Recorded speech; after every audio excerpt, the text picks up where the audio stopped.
En découvrant la bande-annonce de la version américaine de Ghost in the Shell, vous avez très probablement eu un sentiment de déjà-vu. Difficile en effet de passer à côté de l'extrême allégeance apportée par ces premières images envers le film de Mamoru Oshii. On y retrouve un esthétisme extrêmement similaire, et des plans littéralement photocopiés sur cette précédente adaptation du manga de Masamune Shirow.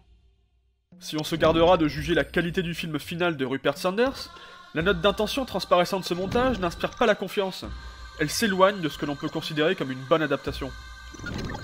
A l'inverse de transposer, adapter est une action qui implique des changements et des ajustements. Ceux-ci sont une nécessité pour assurer la transition d'un média à un autre, chaque média ayant des spécificités qui ne s'accordent pas forcément les unes avec les autres. Reproduire ce qui marche dans le premier n'assure pas sa réussite dans le second. Il s'agit ainsi pour l'adaptateur de dégager l'essence de l'œuvre originelle et de la restituer par les moyens propres à son média.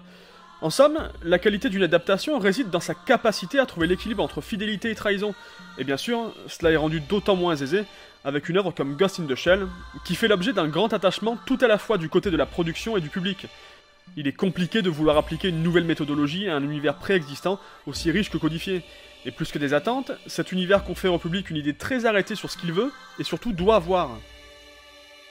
Pour autant, cela n'empêche pas certains auteurs de refuser à simplement servir la soupe exigée. En l'occurrence, il ne s'agit plus pour eux d'adapter. Ils vont se conformer à ce que le matériel soumet comme monde, personnages et règles, mais envisager tout cela selon un nouveau point de vue. Tout sera comme attendu, mais sous un angle différent, par lequel transparaîtront leurs propres préoccupations. C'est une réappropriation. Un exercice périlleux, puisque sollicitant le spectateur qui devra accepter de sortir de sa zone de confort. Mais s'il emprunte ce chemin divergent, il sera récompensé par des œuvres foncièrement originales et lui ouvrant de nouvelles possibilités.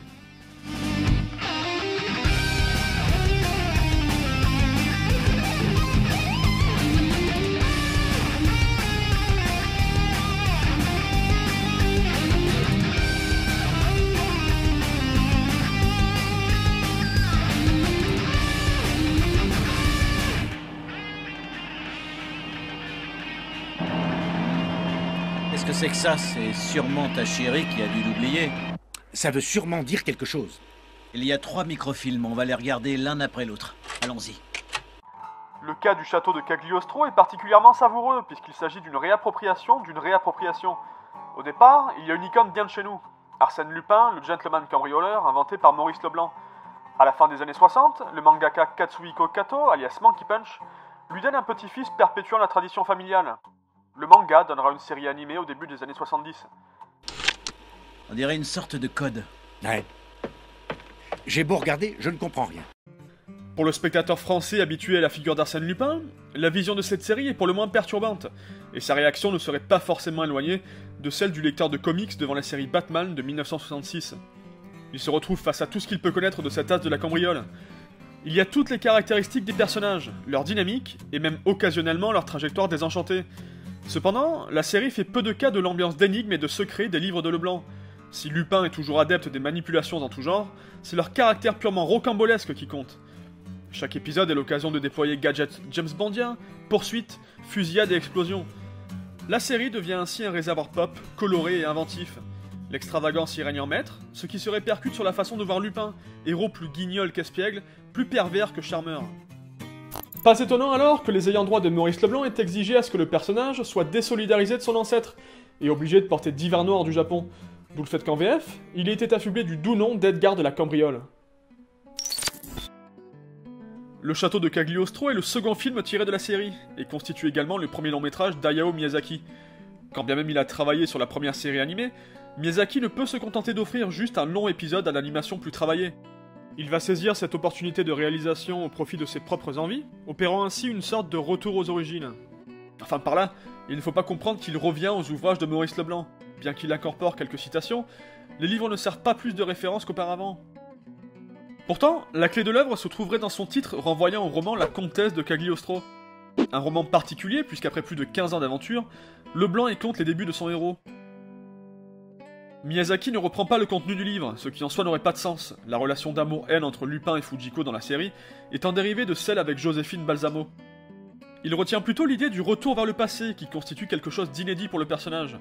Dans la série, l'emprise du temps est inexistante. Les épisodes sont entièrement autonomes, sans aucun lien et leurs enchaînements tout à fait interchangeables. Un choix en accord avec la représentation d'un héros aux 1001 aventures. Miyazaki introduit cette notion du temps, faisant du château de Cagliostro une sorte de bulle temporelle.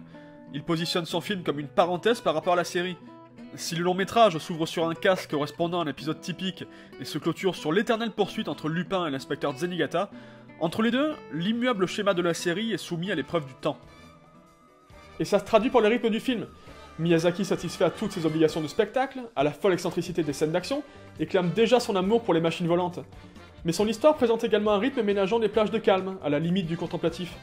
Tranchant avec l'hystérie habituelle de la série, ces moments forcent les personnages à se poser et à considérer ce qu'ils sont. Une introspection forcée également par le personnage central de l'intrigue, l'innocente Clarisse. Le personnage amorce une autre forme de retour aux origines, tout d'abord par son statut de princesse, convoquant l'atmosphère du conte. Une ambiance largement amplifiée par les choix esthétiques opérés par Miyazaki. Le réalisateur convoque une imagerie de vieille Europe fantasmée, qui reviendra dans ses longs métrages ultérieurs, du château dans le ciel au château ambulant, en passant par Kiki la petite sorcière. Et il ne masque guère son admiration pour la bergère et le ramoneur, le château du titre devant tout au film de Paul Grimaud. J'en profite au passage pour mettre un terme à une confusion très répandue. Si Miyazaki et Takahata ont probablement vu et adoré Le Roi et l'Oiseau, c'est bien La Bergère et le Ramoneur, version inachevée du film sorti en 1953, qui les aura marqués en premier lieu. Le Roi et l'Oiseau ne sortira ainsi qu'en 1980, bien après les débuts du duo, et 1 an après la sortie du château de Cagliostro. Mais outre cette aura renvoyant à des temps anciens, Clarisse est un symbole de pureté.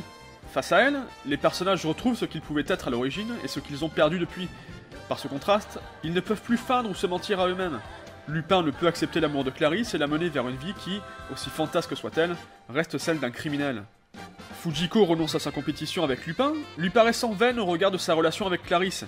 Quant à Zenigata, il s'alliera avec Lupin pour faire triompher la vérité et sauver Clarisse. Des décisions surprenantes de leur part, mais dont il ne restera pas forcément grand-chose pour eux au bout du compte. La conclusion les montrera reprendre leurs habitudes. Pour ses protagonistes, le château de Cagliostro ne sera qu'une aventure de plus. Le spectateur, quant à lui, verra désormais des personnages qui ne sont pas prisonniers de leur art de vivre, mais qui au contraire l'assument. Et par cette acceptation, gagnent une dignité nouvelle et retrouvent une forme de merveilleux. Par le regard qu'ils leur portent, Miyazaki injecte donc à leur péripéties du sens, de l'admiration et de la poésie. Bref, exactement ce qui va mener notre deuxième film du jour à la réussite artistique, autant qu'à l'échec public. Souvenez-vous, dans le troisième anima, j'évoquais la manière dont la résurrection de F parvenait à jouer avec les attentes de son spectateur pour renouveler un tant soit peu la formule Dragon Ball. Pour autant, le film n'était en rien une révolution, tout au plus une évolution liée à la transgression consciente de ses propres codes. De quoi dénoter un minimum au sein de la saga, certes, mais loin d'incarner la réappropriation qui nous intéresse. Une réappropriation d'autant plus complexe dans le cadre d'une franchise de shonen au canevas de neketsu extrêmement codé, empêchant toute prise de risque de par sa nature même de produits dérivés, et limitant de fait toute velléité artistique. Mais l'art est à l'image de l'être humain qui le façonne, capable de transcender sa condition et de réaliser bien des miracles. Et ça tombe bien, le miracle est justement au cœur des enjeux de Senseiya depuis ses débuts. Mangas, séries, films et OVA ne font que décliner le même récit de guerriers dépassant leurs limites au nom de l'amour, de l'amitié et de la justice, allant jusqu'à terrasser des dieux bien plus puissants qu'eux. Une série de miracles successifs ayant toujours comme principal enjeu le sauvetage d'Athéna, et par extension de l'humanité. Les codes sont connus, la structure rebattue, les rebondissements caricaturaux et la thématique du dépassement de soi une composante fondamentale de tout Neketsu. Autant dire qu'imprégné de sa personnalité un univers aussi strictement régi nécessitait au moins un alignement des astres, en plus d'une conscience aiguë de ses fondations. C'est donc en laissant carte blanche à Shigeyatsu Yamauchi que Masami Kurumada, le créateur du manga, va permettre la création du film qui m'intéresse ici. Car si le mangaka écrit d'abord les grandes lignes du scénario, que plusieurs versions du script remanieront par la suite, c'est bien le réalisateur qui marquera le récit de son empreinte. Faire de Seiya une âme en peine errant en titubant d'un bout à l'autre du film demeure probablement l'idée la plus brillante de la franchise. Jusque-là, chaque aventure vécue par les personnages les avait progressivement érigés en guerriers immortels capables de prodiges, bénéficiant constamment d'un souffle de vie supplémentaire au moment où la situation devenait désespérée. En ce qu'il s'oppose à ces conventions typiques des shonen et depuis longtemps vidées de leur substance, le postulat de ce Tenkai Henjozo Overture, de son petit nom, promet de leur rendre leur humanité et par la même occasion de nous entraîner en terre inconnue. Pour autant, le détournement des poncifs les plus récurrents de la série ne sera pas une fin en soi. Faire de Seiya le sauvé plutôt que le sauveur s'avère certes rafraîchissant, de même qu'on aurait aimé ne pas attendre une série entière et 5 films pour voir Shun et Ikki combattre ensemble, entre autres. Non, ce qui intéresse Yamauchi n'est pas seulement de transgresser les règles de son univers. Il veut les réinterpréter, leur redonner du sens. Si Seiya est un légume et qu'Athéna n'est plus la déesse dirigeant la Terre, qu'est-ce qui motive Seiya à reprendre les armes? Pourquoi se bat-il et en quoi demeure-t-il un guerrier? Un guerrier n'est-il pas simplement un homme? Qu'est-ce qu'un homme et en quoi est-il différent d'un dieu? Et c'est là que j'arrête les trois du fond me taxant de surinterprétation. Certaines de ces questions sont énoncées texto par plusieurs personnages, dans ce qui reste les manifestations les plus évidentes de la démarche de Yamauchi. Extraire les protagonistes de leur condition de héros de shonen pour les confronter à la condition humaine, questionner la mythologie Senseiya à travers le parcours de son guerrier le plus emblématique. Plus question de se limiter à sauver Athéna ici. L'important ne sera plus l'issue du voyage, mais le voyage lui-même. Et vous l'aurez compris, ce voyage sera celui d'un Seiya épuisé, malmené par les événements et constamment aux portes de la mort. Par son parcours, c'est moins le guerrier que l'homme qui va intéresser Shigeyasu Yamauchi, à travers une peinture de la nature humaine dans ce qu'elle est fondamentalement. Une espèce mortelle en quête d'immortalité, capable d'outrepasser ses limites pour accomplir des prouesses. Bien sûr, c'est la l'essence de tout Neketsu qui se respecte, et le scénario de ce Tenkai Henjozo pourrait très vite passer pour celui d'un petit malin croyant avoir inventé la poudre. De Dragon Ball à One Piece en passant par des centaines d'autres, les personnages dépassant leurs limites pour vaincre l'adversité sont légion. C'est l'ADN même de Senseiya que Yamauchi cessait à intellectualiser. Le film ne réussit donc son coup que parce qu'il transcende sa propre franchise en même temps que Seiya se transcende lui-même. Derrière les conventions éprouvées de Senseiya, il y a un propos. Derrière les guerriers, il y a des hommes.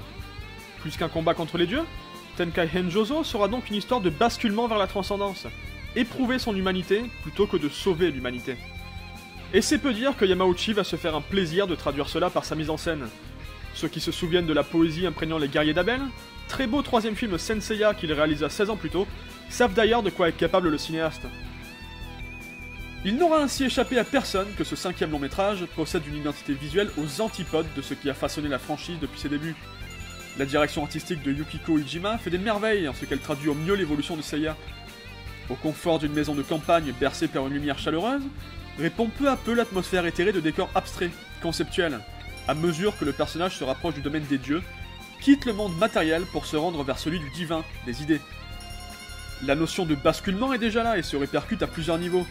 Du concret vers l'abstrait donc, du chaleureux vers l'éthéré, mais surtout, à une échelle plus globale, de l'archétype vers le symbolique. Si au début du film, Seiya et Athéna sont le guerrier et la déesse que l'on connaît, ne subsiste au final que leur essence, à savoir un homme et son idéal. Les personnages se vident de leur enveloppe pour laisser transparaître leur absolu, comme en témoigne d'ailleurs littéralement l'évolution physique des deux protagonistes, retrouvant d'abord leurs attributs, l'armure pour Seiya, le sceptre pour Athéna, pour finir tout simplement nus. Une manière, là aussi, de détourner l'un des plus gros clichés de la saga, ces armures constamment détruites malgré leur résistance apparente. Puisque tu souhaites tellement mourir, soit, je vais faire en sorte que ton vœu se réalise. Ne cherche pas à me défier, bougre d'âne. Mon bouclier est indestructible. Putain! Dans Tenkai Henjozo, les armures seront brisées par les propres coups de leurs propriétaires. Matérialisation des doutes gagnant les hommes dans leur quête d'accomplissement. Plus tard, Seiya restera d'ailleurs insensible aux coups portés par Thomas, alors même qu'il ne possédera plus d'armure. Par ce biais, Yamauchi déconstruit les fondations de la franchise qu'il investit pour la rebâtir à travers les thématiques abordées. Seiya n'est plus un chevalier qui se bat pour Athéna simplement parce qu'il est un héros de shonen dont c'est la fonction. Il est un homme qui protège un idéal, combat pour se sentir vivant, refusant la vie ordinaire qu'Athéna lui offre en début de film pour s'élever. S'élever littéralement, puisque Seiya apprendra d'abord à marcher, avant que son odyssée ne l'amène des tréfonds d'une caverne, vers les hauteurs gouvernées par les dieux. Il n'est plus question ici d'héroïsme. Les moments de bravoure caractéristiques de la saga sont laissés hors champ, et les combats épurés. Place à une lente marche émancipatrice, où Seiya traînera son corps tel un fardeau, dans des décors en ruine rappelant que le film était avant tout pensé comme le premier d'une trilogie servant de conclusion à Senseiya. L'occasion de préciser que derrière l'approche la plus intellectuelle de la franchise, se cache surtout une proposition de cinéma éminemment sensorielle, véritable renaissance d'une légende du shonen, en même temps qu'il en célèbre la mort. Le long métrage paiera en effet le prix de ses audaces par un bid au box-office japonais, et par le courroux du dieu Kurumada, qui s'attellera lui-même à l'écriture de la suite de son œuvre 2 ans plus tard.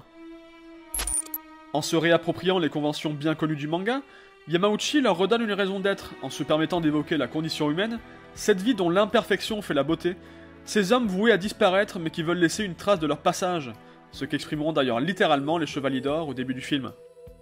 En résulte un film crépusculaire, lyrique, dont l'ambiance lancinante et le rythme extrêmement lent n'auront pas manqué de diviser les fans.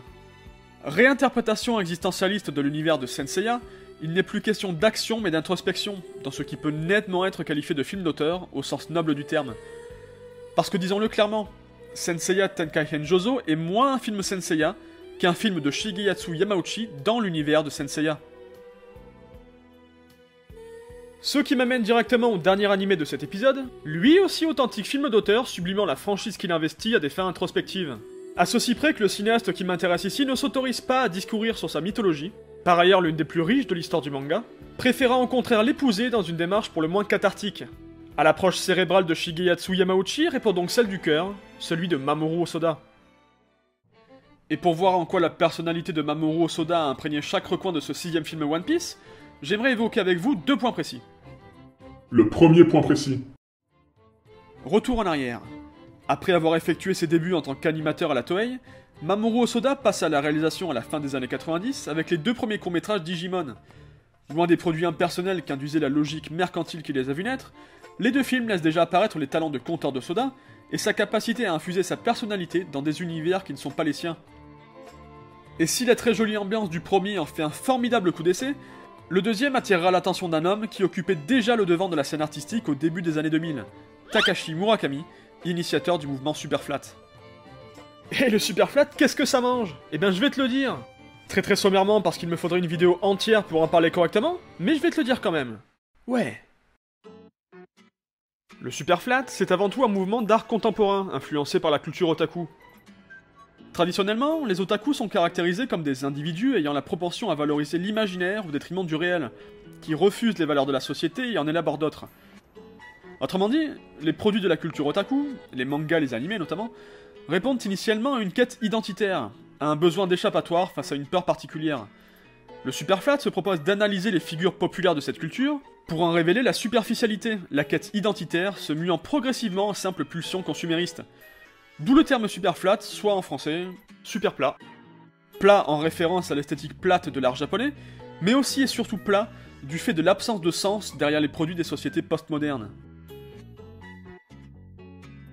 Ainsi, pour Hiroki Azuma, spécialiste de la culture otaku, la notion super désigne la base de données, et flat, les simulacres. Et comme j'évoque déjà tout ça dans le 3ème anima, je vous renvoie une nouvelle fois vers cet épisode si ces notions vous intéressent. L'esthétique Superflat sera du coup au cœur du style Hosoda tout au long de sa carrière. Aplat de couleurs sur les personnages, paysage monochrome le rendant donc plat, oui. L'influence de ce mouvement se retrouvera autant dans le 2ème court-métrage Digimon que dans La Traversée du Temps, Summer Wars, Les Enfants Loups, ou encore Le Baron Omatsuri à l'île au secret, le premier long-métrage du cinéaste. Mais on l'a dit, la notion de simulacre est au cœur du Superflat, et en tant que réalisateur de Superflat Monogramme, Mamoru Hosoda n'est pas vraiment le dernier au courant. C'est tout naturellement qu'il fera de cette notion le centre de ce 6ème film One Piece. D'abord présenté comme baron d'une île habitée par d'étranges hommes plantes et autres kappas, Omatsuri s'avérera à l'origine d'une illusion, ayant mangé un fruit du démon lui permettant de ressusciter d'anciens compagnons disparus en mer. Tout l'art de Soda résidera dans des parties pris de mise en scène évoquant ce simulacre et le malaise qu'il va engendrer, autant chez les personnages que chez son spectateur. D'où l'utilité de rappeler qu'un bon scénario n'est rien sans un bon réalisateur. Tel qu'écrit à l'origine, celui du film faisait la part belle aux épreuves, et certains personnages n'ont pas l'importance qu'ils ont au final. C'est Hosoda qui a transformé le script à l'étape du storyboard, redéfinissant les vrais enjeux du film et lui injectant ses obsessions de l'époque. Ainsi, dès l'arrivée des personnages au cœur de l'île au secret, quelque chose cloche. Parés des aplats de couleurs chers au réalisateur, un seul ton, pas d'effet d'ombre ou de lumière, les personnages jurent avec les imposants décors en images de synthèse qui constituent le cœur de l'île. Si celle-ci est d'abord qualifiée de paradisiaque, la mise en scène traduit au contraire la menace qu'elle représente, la texture numérique d'amples environnements ultra détaillés, s'opposant aux silhouettes plates qui y sont incrustées, leur rigidité architecturale contrastant avec des protagonistes sacrément agités. Une bande de joyeux drilles qui aura d'ailleurs bénéficié d'un ravalement de façade pour l'occasion. Le trait imparfait de ce nouveau chara-design ne se limite pas à rafraîchir l'identité visuelle de la franchise. Il participe directement du propos du film. De la même manière que l'île n'est pas ce qu'elle semble être, ce film One Piece n'est pas One Piece. Il en est un produit dérivé, un miroir déformant. Et à la première moitié du film, folle et lumineuse, répond un glissement imperceptible vers l'épure d'une atmosphère crépusculaire. Dans ce long métrage, le simulacre est donc partout. Jusque sur l'épaule du baron Matsuri. Eh oui, difficile de faire référence plus évidente à la philosophie du Superflat que cette fleur directement empruntée aux travaux de Takashi Murakami. Le doute n'est plus permis. Cette île au secret est un trompe-l'œil grandeur nature. D'ailleurs, tenez, regardez ce plan sur lequel Osoda revient à plusieurs reprises. Si vous êtes amateur de boissons de qualité, vous aurez remarqué la présence d'un vrai champagne de la vraie vie véritable. Le champagne Moët, Mouette, enfin ce champagne là.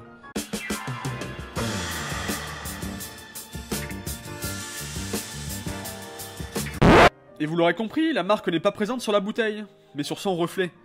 Une nouvelle fois, ce que les personnages et nous-mêmes voyons n'est qu'un reflet déformant de nos réalités respectives. Un reflet dénaturant la vraie nature de l'île pour eux, un reflet déformant le manga pour nous. Et fatalement, quand Luffy aura vaincu Omatsuri, les personnages retrouvent l'île telle qu'elle est vraiment et le film se termine, nous laissant retourner au One Piece original. Un aspect méta qui m'amène directement Au deuxième point précis. Mamoru Hosoda l'aura mentionné dès la sortie du film au Japon. Le baron Omatsuri et l'île au secret fait directement référence à sa mésaventure vécue au studio Ghibli. Rappel des faits. Au début des années 2000, Toshio Suzuki souhaite former de nouveaux réalisateurs. Impressionné par le court-métrage Digimon, le président du studio fait appel à Mamoru Hosoda dans le but de réaliser leur nouveau film, Le Château Ambulant. Nous sommes alors en pleine production du Voyage de Chihiro, qui monopolise tous les artistes de Ghibli, obligeant Hosoda à réunir lui-même les futurs membres de son équipe, à qui il promet de créer un grand film. Seulement voilà, l'adaptation du roman éponyme s'avère complexe, ce qui ne dissuade pas Hosoda de vouloir l'aborder seul. S'ensuivent 8 mois parsemés de différences artistiques et logistiques avec son équipe. Pourtant prometteur, le storyboard n'avance pas et le 21 avril 2002, Mamoru Hosoda est débarqué du projet, qui reviendra finalement à Hayao Miyazaki pour le résultat que l'on connaît. Tout, dans le film One Piece, fait référence à cette mésaventure. Parce qu'il ne parvient pas à faire le deuil de son équipage disparu, le baron Matsuri est l'une des incarnations du réalisateur dans le film. Celui qu'il était après son éviction du château ambulant, ne parvenant pas à faire le deuil de son ancienne équipe et du projet qui les a rassemblés au début. Il porte en lui la solitude qu'il transmettra à Luffy dans de multiples flèches, celles qui le grimeront en Saint-Sébastien dans ce qui reste des plans d'une beauté macabre saisissante. Ce n'est pas un hasard si le capitaine moustachu et le père de famille ont une importance qu'ils n'avaient pas dans le scénario initial. Ils sont eux aussi, chacun à leur manière, des capitaines. Le premier a vu ses compagnons tués par la fleur du baron, le second a perdu la confiance de ses enfants. Mamoru Hosoda est dans chacun d'eux, de même qu'il est également Luffy, capitaine d'un équipage qui se divisera à mesure qu'il se perdra dans les profondeurs de l'île. Si la première partie du film les rassemble régulièrement au sein d'un même plan, ou les montre collaborer pour venir à bout de la première épreuve, la suite les divisera progressivement au fil des reproches faits à Luffy et à ses décisions. Fondamentalement, le baron Matsuri et l'île au secret est un long métrage sur les capitaines, sur leur incapacité à avancer sans équipage, sans famille. Au cœur de sa filmographie, la famille était donc déjà à l'époque ce qui intéressait Hosoda, ce que le cinéaste présente d'emblée, par la carte de l'île prenant la forme d'un arbre généalogique. Ce sont les liens entre les personnages qui l'intéressent, fussent-ils conflictuels. Habituellement simple apparat de la franchise, l'amitié n'est ici rien d'autre que l'enjeu même du film. En résulte une formule vivifiée, et plus simplement un film absolument génial. Et quand je dis génial, je pèse mes mots, parce qu'au-delà même des obsessions d'Hosoda, ce long métrage reste un idéal de divertissement, constamment surprenant et généreux. Le film est bourré d'idées savant son rythme, son ambiance ou son humour, jamais mis à mal par une deuxième moitié désenchantée, multipliant les cadres d'une classe folle, et prenant véritablement le temps d'explorer les possibilités de son postulat. S'il épouse les fondamentaux de la formule du film de franchise, il les extrait de la surenchère habituelle, au profit d'affrontements avant tout psychologiques. La dernière demi-heure opposant Luffy à Omatsuri est à ce titre l'un des combats les plus mémorables de la saga, en ce qu'il redonne du poids à chaque coup porté, à la fois riche de sens et spectaculaire. Luffy ne donnera donc que 2 coups. Mais quels coups!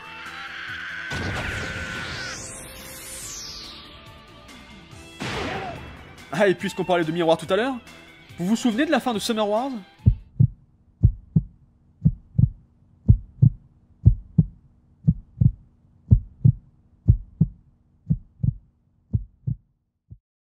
Les personnages de One Piece le disent et le répètent.